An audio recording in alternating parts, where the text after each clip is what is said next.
Hi everyone, it's Vicky here from createafashionbrand.com and fashionserviceshongkong.com, and you're watching 5 Minute Fashion Brand. This week I got an email from Julie in Manchester. Everyone emails me. I don't mind that at all, but you can comment too on the videos. But Julie asks quite a big question actually, and I'm not quite sure whether you're talking about emotional or the physical part of building a brand. But I'll try and cover what I can in 5 minutes, although I have a suspicion this might go on for a little longer, this question. Okay, so Julie asks, what should I expect in the first year of my new fashion business? Okay, Julie. Well, there are a lot of people that will tell you, you've got 5 steps to building a fashion business. You come up with an idea, you think of a brand name, you design your products, you get them manufactured, and then you sell them. Well, that's not technically untrue, but there's a lot of stuff missing. The first year, in a really, really simple answer, is I wouldn't even think about products and selling and anything like that. I would think about your business foundations. That is what I would do. And that is what I teach my clients, and that is what I teach on the bootcamp. Your first goal is your foundations. Now, for some people that might take you a year. Some people it takes them longer because they're working and they're doing it part-time. Some people it take them a few months. It's just how much effort and work you put in and how quickly. And I will go back to a story that a lot of people in the Western world, a lot of parents tell their children. And I don't really know why. It's quite a violent story, but anyway, there is a story you might have heard growing up about 3 little pigs. Okay, and they're given some money. They've got to go build a house. They live in this forest. There's lots of wolves around, so they need to build a house by the time nighttime comes, because the wolves come out and might eat them. See the violence. I don't know why we tell this to children. But it's a beautiful sunny day. And the first little pig, he decides to sunbathe all day and have some fun and go fishing or whatever. And he spends his money going out and having fun. And then he's got nothing left, so he has to build his house from straw. The second little pig, he's a bit more sensible.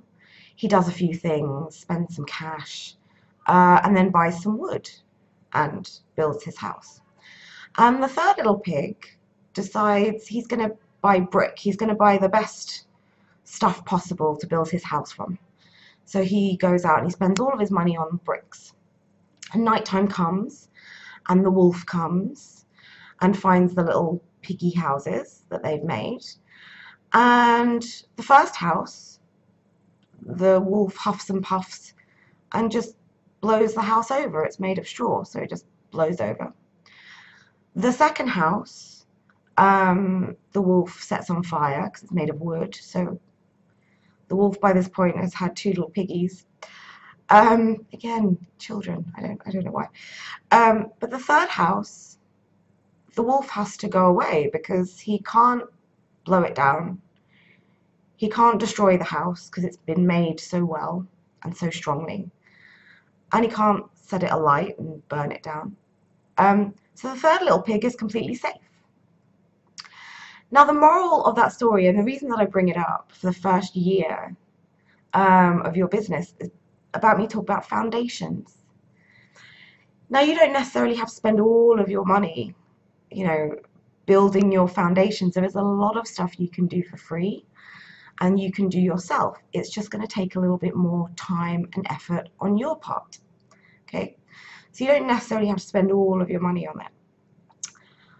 But you need to spend the time doing the really boring stuff. Yes, it's a hot sunny day. Yes, you want to go fishing or sunbathe like the first little pig. But if you want a business that's not going to blow over the first time a wolf comes along, then you need to spend the time and the effort building the bricks, building the foundations, getting it really strong. And in your case, in the case of business, fashion business, your wolves are going to be plenty. There's going to be a lot of them. You're going to run out of money at some point, unless you're very lucky and have lots of cash, which most people don't. Um, you're going to have buyers that are going to say no. You're going to have media that's not going to be interested. Maybe it's not going to sell that great the first season because nobody knows who you are. Um, you're going to have a lot of emotional stress. It's going to be hard work. If you think that fashion is easy, it's really not. It's no different to any other business. It's no different to any other company that sells a product or a service.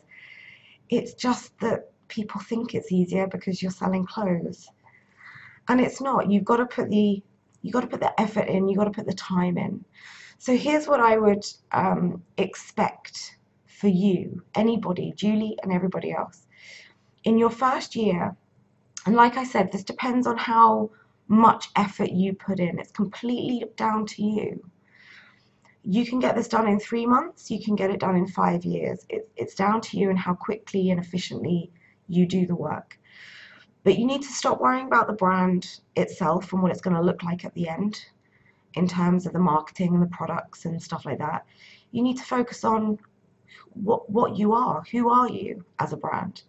What are you offering people? What are you promising customers? What are your core values?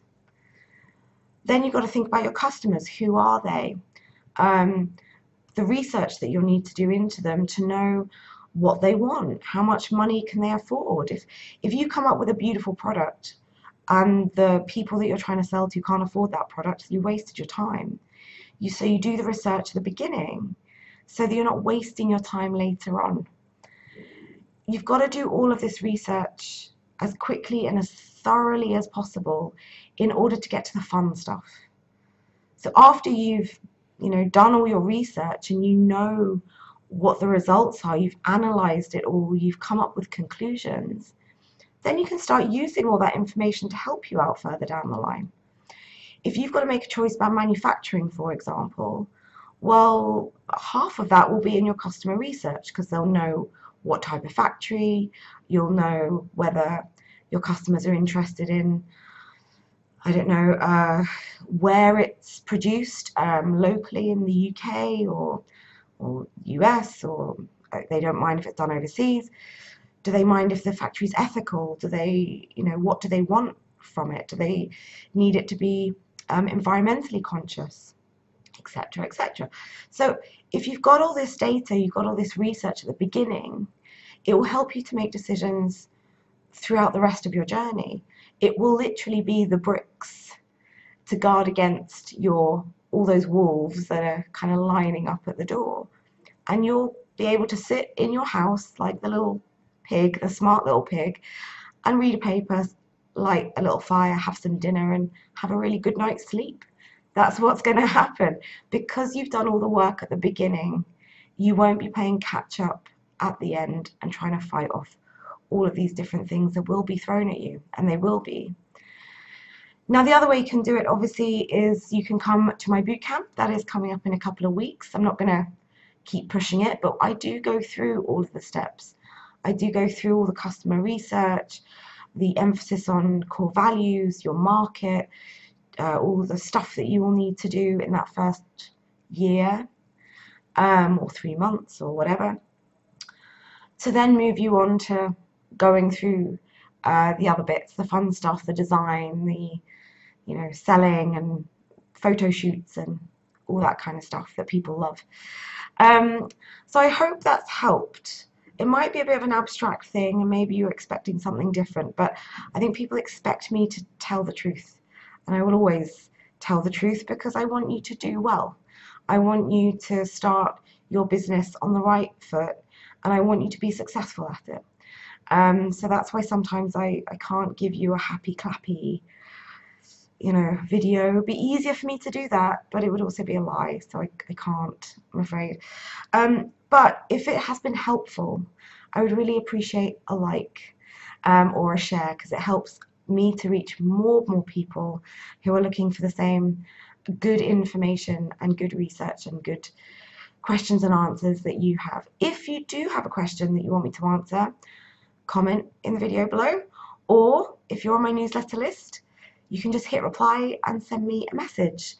And if you're not on the list, all the information is in the description box below. And don't forget to subscribe, because obviously you don't want to miss any more of my amazing answers to your questions. And I will see you next week for another answer to another question.